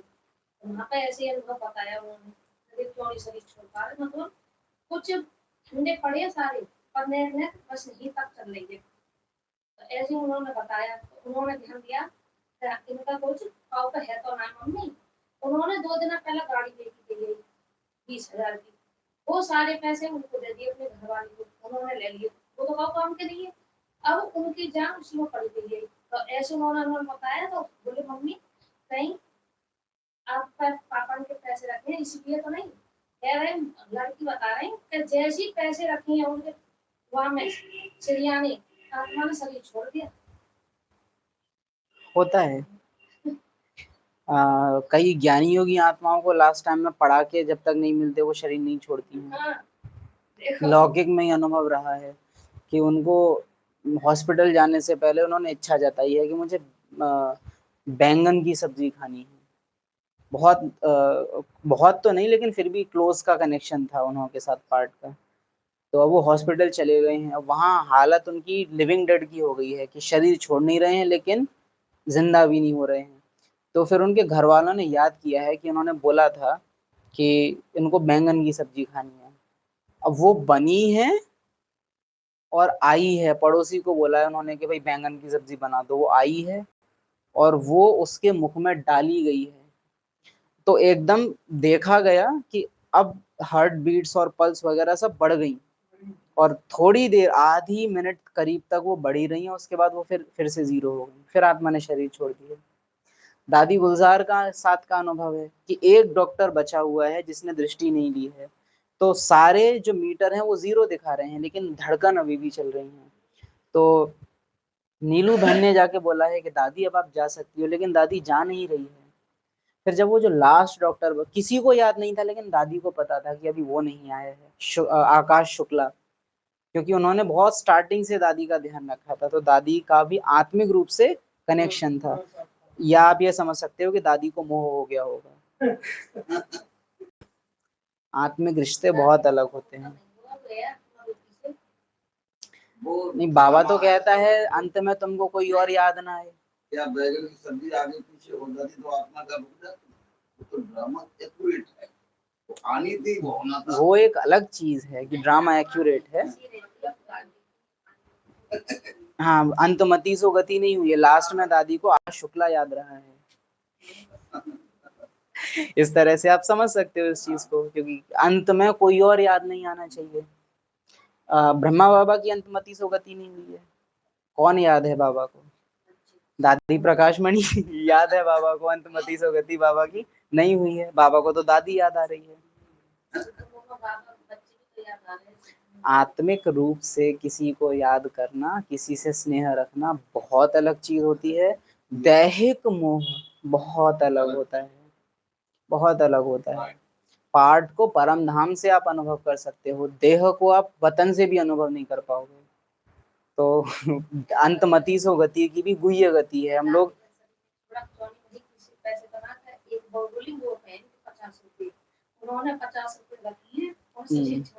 ये होता है। तो आकाश शुक्ला ने जैसे ही एंटर किया, दादी के सामने वो खड़े हुए, दादी को किसी ने बोला नहीं है बट उनको पता है कि आत्मा आ गई वाइब्रेशन से।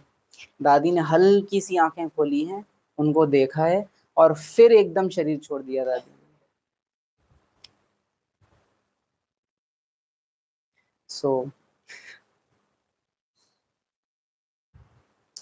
व्यक्त से नाता तोड़कर,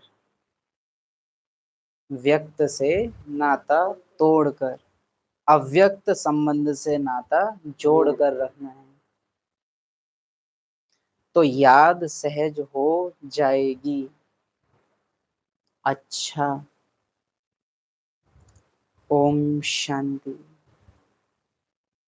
3 कैटेगरी में हम ब्राह्मण आत्माओं को रख सकते हैं। एक वो जो व्यक्त में ही रहेंगी, कभी अव्यक्त नहीं हो पाएंगे।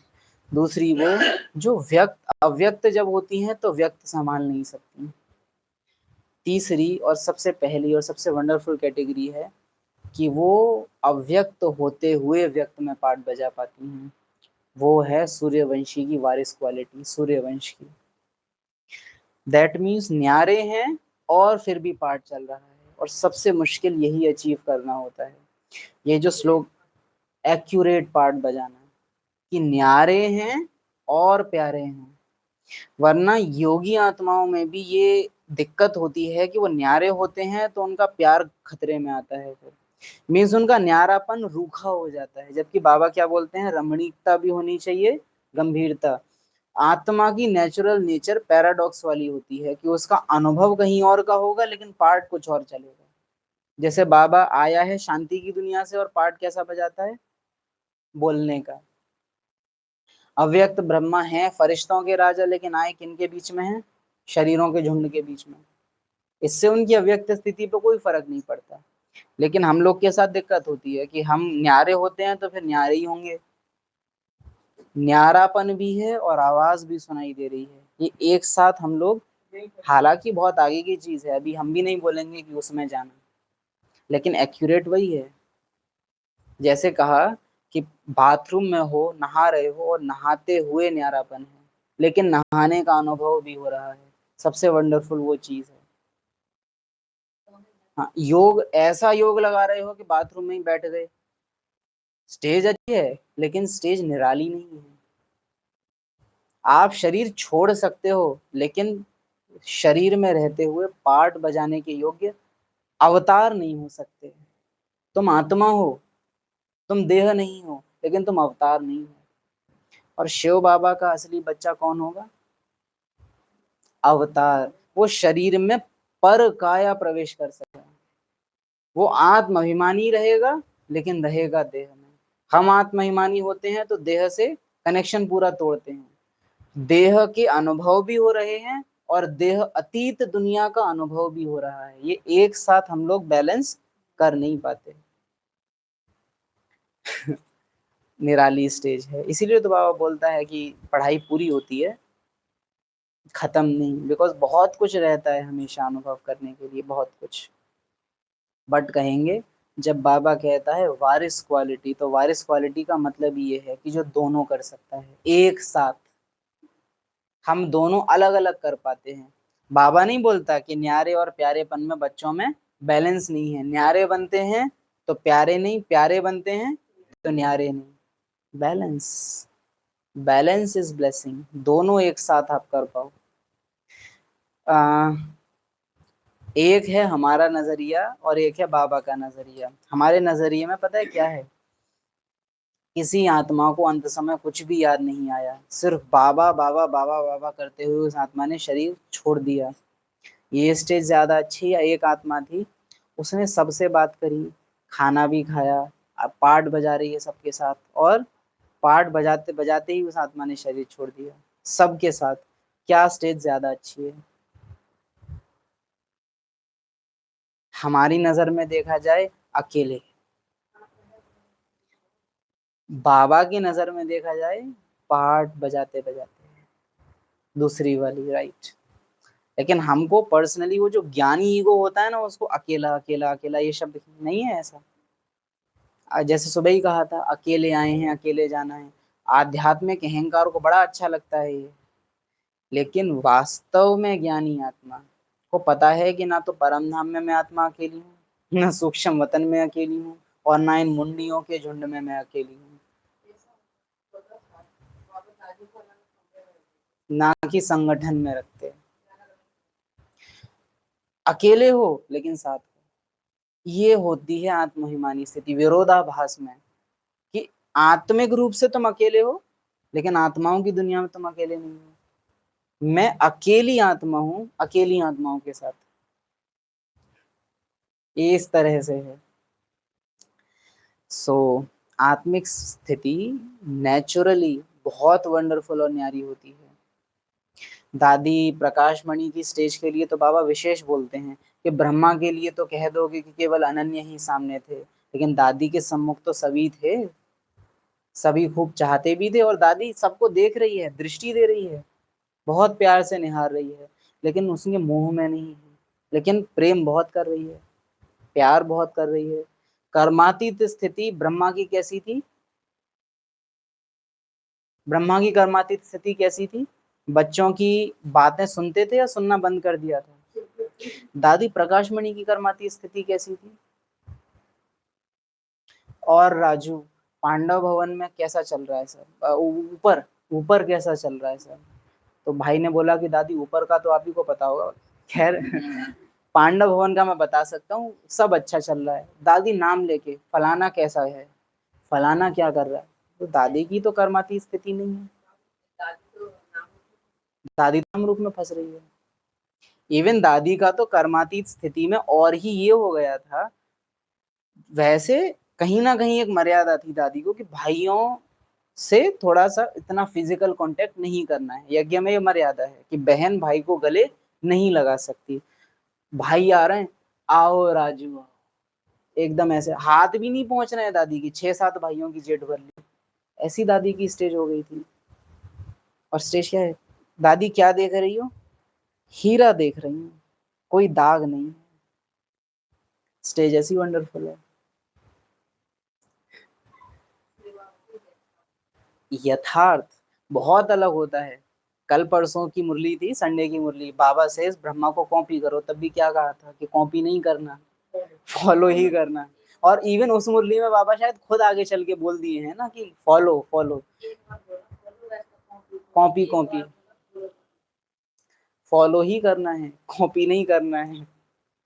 बाकी जो फॉलो कर ना सके उनसे बोला जाता है कॉपी। लेकिन लौकिक दुनिया में कहावत है, नकल के लिए भी अकल चाहिए, है ना। तो बहुत अलग होती है कर्माती स्थिति। आप ये नहीं, अरे बाबा को बातें अच्छी नहीं लगती थी तो हम भी क्या विस्तार में जाए, दादी तो खूब जा रही है आराम से। इवन तो खुद कहेंगे दादी प्रकाश मणि के संग अनुभव, ये सर्च करना, राजू भाई आपको पूरा सुना रहे हैं अच्छे से कि कैसा था। दादी हिसाब भी पूछ रही है। और ब्रह्मा बाबा को भी अगर आप नोटिस करो, बच्चे यहाँ से गुजरते हैं ना तो भीगते हैं, यहाँ छत डलवा देना, ये भी क्या है, क्या है ये अपने आप में। उनको क्या फर्क, अब तो वो गए ना, वो क्यों चिंता कर रहे हैं, उन्हें क्या फर्क पड़े, वो तो छोड़ सकते हैं, मुझे क्या मतलब, अब मैं तो यहाँ रहूंगी, मैं तो अब गया कि गया। बच्चे भीगते हैं, यहाँ छत डलवा देना। दीदी से बोल रहे हैं भोली भंडारी से पूछ लेना और अनाज खत्म होने से पहले भरवा। बाबा क्यों इतना फंस रहे हैं, आत्मा ही दिख रही होती तो अनाज वनाज में बाबा क्यों जाते। आत्मिक स्थिति बहुत वंडरफुल होती है, हम उसको समझते नहीं हैं, आज तक भी हम उसको नहीं समझते हैं कि आत्मिक स्थिति माना क्या, बहुत अलग होती। भोली दादी से मिलने जा रहे हैं, बच्ची अभी मिल लो, अभी मिल लो, इधर ही मिल लो, जितना मिलना है मिल लो, गले लगा रहे हैं। तो आत्मिक स्मृति, आत्मिक स्थिति बहुत न्यारी है। और प्रजा की आत्महिमानी स्थिति, साहूकारों की आत्महिमानी स्थिति और राजा महाराजाओं की आत्मिक स्थिति में बहुत अंतर है। प्रजा किनारा करना, बाप के क्लोज जाना समझती है, और जबकि जो महाराजाओं वाली आत्माएं होंगी वो जितना न्यारी उतना ही और ज्यादा प्यारी। दादी गुलजार वतन जाके बाबा से बोल रही है, बाबा मैं डायमंड हॉल में नहीं गई हूँ, मुझे जाना है। बाबा ने बोला जाओ बच्ची, मुझे याद आ रही है बच्चों की, मुझे दृष्टि देनी है। सो निर्मोही होना, नष्टो मोहा होना, न्यारा होना, अकेला होना, इन सब की अपनी मतलब आप किस रीति से इनको समझे हैं ये हमको समझना होगा। समझ को भी अब समझने की जरूरत है, किस रीति से हमने इन शब्दों को समझा है। क्योंकि सन्यासी तो नहीं बन गए हैं, कौन है हम लोग, राजयोगी। क्या हमने समझा है वास्तव में नष्टो मोहा होना बाबा किसको बोल रहे हैं।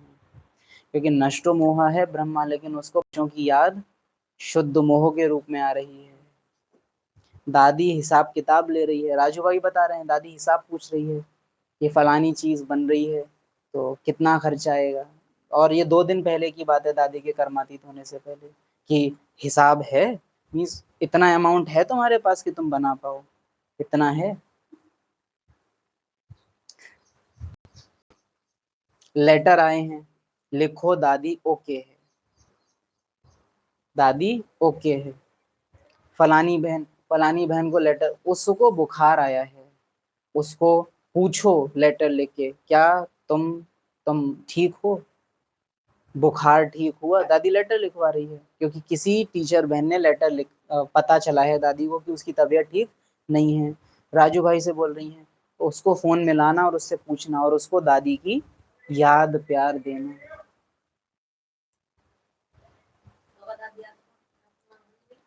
बहुत। और हम कहेंगे कोई आत्मा लास्ट टाइम में इसको याद करूं, वो भी मोहग्रस्त है। और कोई ये करे कि अरे मुझे कोई याद ना आए, मुझे तो अकेला छोड़ दो, वो मोह से भी ज्यादा मोहग्रस्त है। तो बाबा भी तो नहीं सुनते नहीं थे, वो ऐसा नहीं कि किनारा कर दिया था, वो सोचना था कि इंटरेस्ट नहीं था। जो भी अगर उस स्टेज में भी कोई ज्ञानी योगी आत्मा बाबा से जाके ज्ञान की चिट चैट करे ना, बाबा को खूब रुचि थी, जस्ट बाबा को वेस्ट सुनना पसंद नहीं आ रहा था उस टाइम। हाँ, शिकायतें, अरे बाबा सेंटर पे ऐसा हो गया, मैंने रैली निकाली, बाबा को इसमें इंटरेस्ट नहीं था। बाकी दीदी के साथ तो बाबा बहुत आराम से घूम रहे हैं, बच्चे मिलने आ रहे हैं, पार्टियों से भी मिल रहे हैं। असल में ये सब जो है ये भी सेवा थी। अगर बाबा डायरेक्ट कह देते, किसी से बोल न रखते, तो हमें कैसा लगता बच्चों? मतलब ये यज्ञ की सेवा कुछ समय पहले की मुरली है ना, यज्ञ सेवा प्रति जो संकल्प चलते हैं वो संकल्प निरसंकल्प ही होते हैं, वो संकल्प जैसे कि संकल्प नहीं है। तो आत्मिक स्थिति बहुत वंडरफुल है और हम लोग नहीं जानते हैं उस स्थिति में होना, हमें अभी तक भी समझा नहीं है। बाबा अगर बच्चों से एकदम निपुण बन जाते ना, तो बच्चों को तब कैसा लगता? पर्सनल भी अनुभव सुनाएं और बाबा ने भी जो सिखाया है उसको याद करें। तो उस दिन भी कहा था कि लौकिक लोग के साथ आपका हिसाब किताब जब तक है, उसकी निशानी होगी उनसे आने वाला दुख सुख मान अपमान, ये सब आपको महसूस होगा। लेकिन जब उनके साथ हिसाब किताब खत्म हो जाएगा, तो या तो पार्ट ही अलग हो जाएगा, वो एक चीज रही, या पार्ट शायद उन्हीं के साथ चले, भोजन आप उन्हीं के थ्रू खाओ, खर्चा आपका उन्हीं के थ्रू चले, लेकिन उनका आपके पार्ट में पार्ट चलना बंद हो जाएगा, वो आपके संकल्पों में आने बंद हो जाएंगे। बाकी विचार चल सकते हैं, संकल्प नहीं आएंगे। पार्ट बजेगा, पार्ट बजाएंगे। हाँ, पार्ट बजेगा, पार्ट बजाएंगे नहीं। प्रैक्टिकल में भी जब लौकिक के साथ कनेक्शन था, तो उनकी यादें, उनकी स्मृति, उनका कुछ बोलना सुनना बहुत हम फील कर रहे होते थे। लेकिन जब एक टाइम पे जाके वो डिसीजन लिया कि बाबा ठीक है, अब इनके साथ दुख का जैसा भी पार्ट है, अब मैं नहीं चाहता कि ये पार्ट खत्म हो या पूरा हो, अब जब होना होगा तब होगा, मेरी अब कोई इच्छा नहीं है। उसके विदिन कुछ ही दिनों में पार्ट खत्म हो गया था उनके साथ, विदिन कुछ दिनों में। और ऐसा नहीं था कि उनसे हंस बोल नहीं रहे थे, बहुत प्यार से बात कर रहे थे। इधर घर से निकाल निकाल के डॉक्यूमेंट्स भी पहुंचा रहे हैं, कपड़े भी धीरे धीरे पहुंचाए जा रहे हैं, और वो प्लानिंग अलग चल रही है, लेकिन उनके साथ प्यार की रीत अलग चल रही है। और अंतिम दिनों में वैसे तो वो पार्ट थोड़े ऐसे ही थे, दुष्टता में थोड़े, लेकिन लास्ट में बड़े अच्छे हो गए थे अल्पकाल के लिए। जब वो एकदम खत्म होने वाली थी ना रग, तब एकदम अच्छे हो गए थे, बड़े अच्छे। लेकिन वो दुष्टता अंदर तो थी, बड़ा पार्ट था, लेकिन अब वो प्रभावित नहीं कर रहा था, वो न्यारापन था। जहां ले जाओ, जो समर्पण हुआ था ना, वो यही था कि बाबा यहीं अगर संगम के एंड तक भी इन्हीं के साथ ये दुख मिलने वाला पार्ट चलना है, मुझे स्वीकार है, मैं नहीं चाहता कि कुछ भी बदले। मैं आत्मा हूँ, मुझे आपके पास आना है, मुझे बस अब इस बात से मतलब है, ड्रामा में कुछ बदले अब मुझे वो नहीं चाहिए। कुछ ही टाइम में पार्ट बदल गया था। चाहना, अनुभव करना, उम्मीद करना, आशाएं लगाना, ये बंद कर दो, पार्ट पूरा हो जाता है। जब तक आप उम्मीद लगाए हुए हो कि मैं इसको बंद करूं, तो बंद नहीं होगा। लेकिन जब आप बंद कर देते हो कुछ करना, तो बंद हो जाता है। आत्मा कुछ करेगी तो हिसाब बनेगा, कुछ करना बंद कर दे तो हिसाब चुकतू हो जाएगा। तो एक्ट करना बंद कर दो साकारी दुनिया में, तो अपने आप कहाँ पहुंच जाओगे? निराकारी दुनिया में। लेकिन निराकारी दुनिया में पहुंचने की एक्ट करोगे तो साकारी दुनिया में और ज्यादा फंस जाओगे। ऐसा हिसाब होता है आत्मा का। ओम शांति। आई थिंक शायद 2024 की मम्मा डे की मुरली है। मम्मा ने उस मुरली में साइलेंस के ऊपर वो मुरली चलाई है। तो मम्मा उसमें कहती है आई एम सोल, पीछे साइलेंस। आई एम आत्मा टॉकी, पीछे साइलेंस। मैं तुमसे बात कर रही हूँ और पीछे में साइलेंस में हूँ। मुझे ये पता है कि बैकग्राउंड मेरा शांति का है, लेकिन मैं तुमसे बात करूंगी। और मुझे साइलेंस में जाने के लिए बात करना बंद करने की जरूरत नहीं है। मुझे बात करते हुए पता है कि आई एम सोल, साइलेंस, पीछे टॉकी। ये हाँ, पहले साइलेंस बाद में बोलना। आई एम सोल, साइलेंस, पीछे टॉकी, ये स्टेटमेंट है उसमें। वंडरफुल मम्मा समझा रही है। या तो 24 की है, 24 की है जहां तक है, 24 की, 24 जून 2024 की मुरली है मम्मा डे की। वंडरफुल है। Dead light.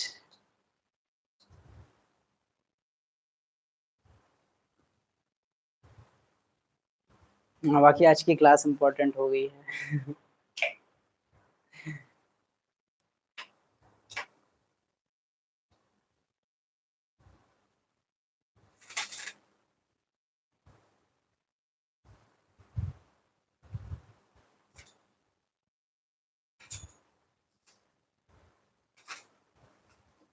मम्मा को बोल रहे थे, वो ऑलमाइटी वाली मुरली चलनी थी ना आज वैसे तो उसमें था कि तुम मुझे जानने से अपने स्वरूप को जान सकती हो, ऐसे करके था।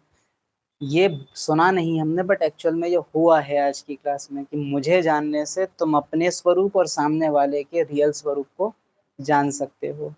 तो कैसा होता है आत्मा का ओरिजिनल नेचर, पहाड़ बजाते हुए न्यारे भी रहना और प्यारे भी रहना, वो स्वरूप कैसा है।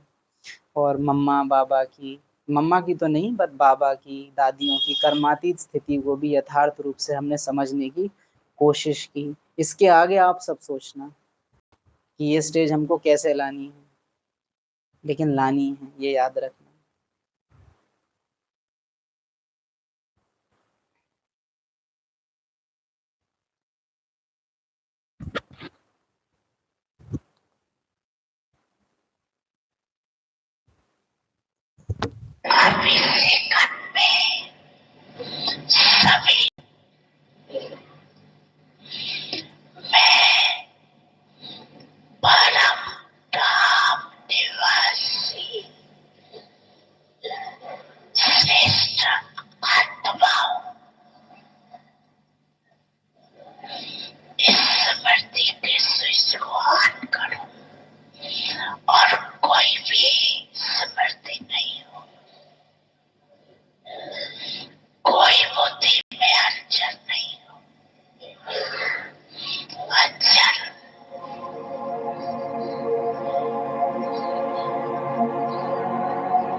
प्यारे प्यारे वतन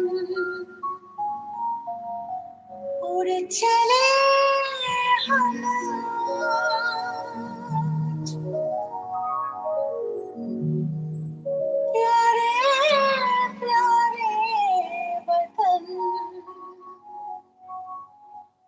चले हम आज मेरे बाबा के पास, शिव बाबा के पास, मेरे बाबा के पास, शिव बाबा के पास।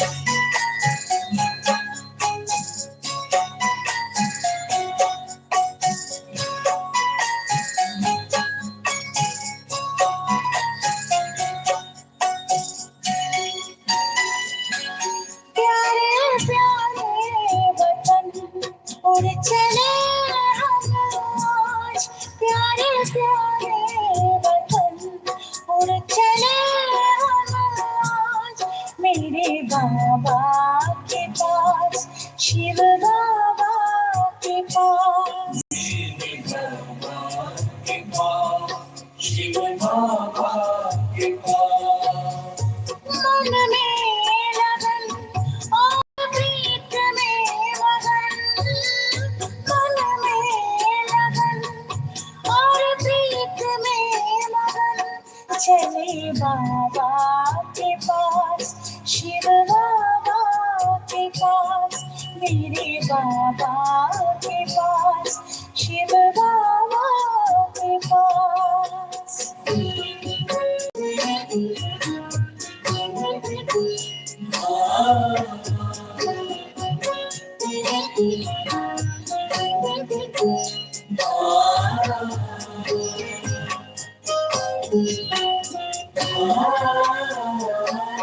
इतनी खुशियाँ भरी आज राहों में, दिव्य दुनिया समाई निगाहों में है।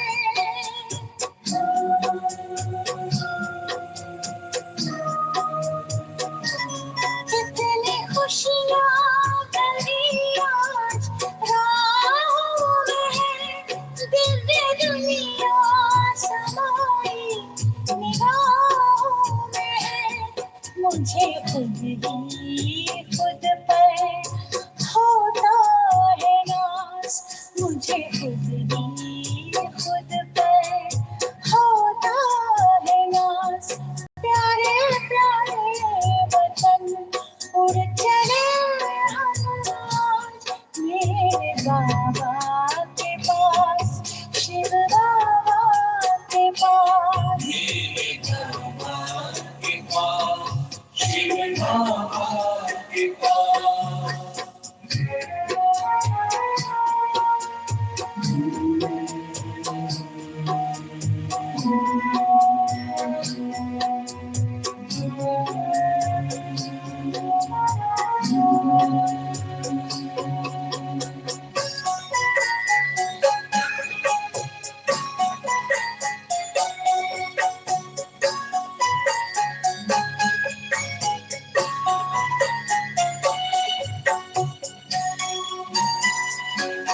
मुझको भाने लगी है नज़दीकियाँ, तुमसे समझी है जीवन की बारीकियाँ।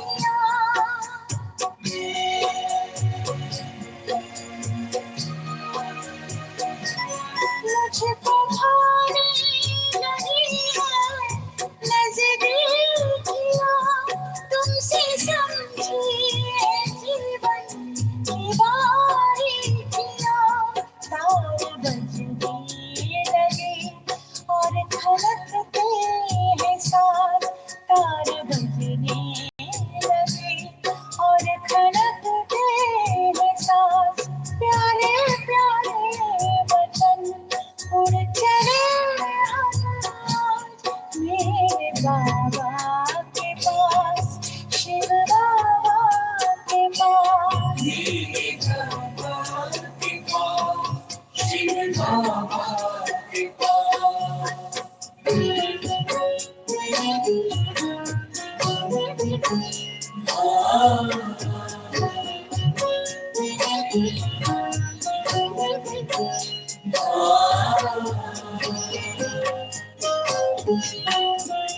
Ah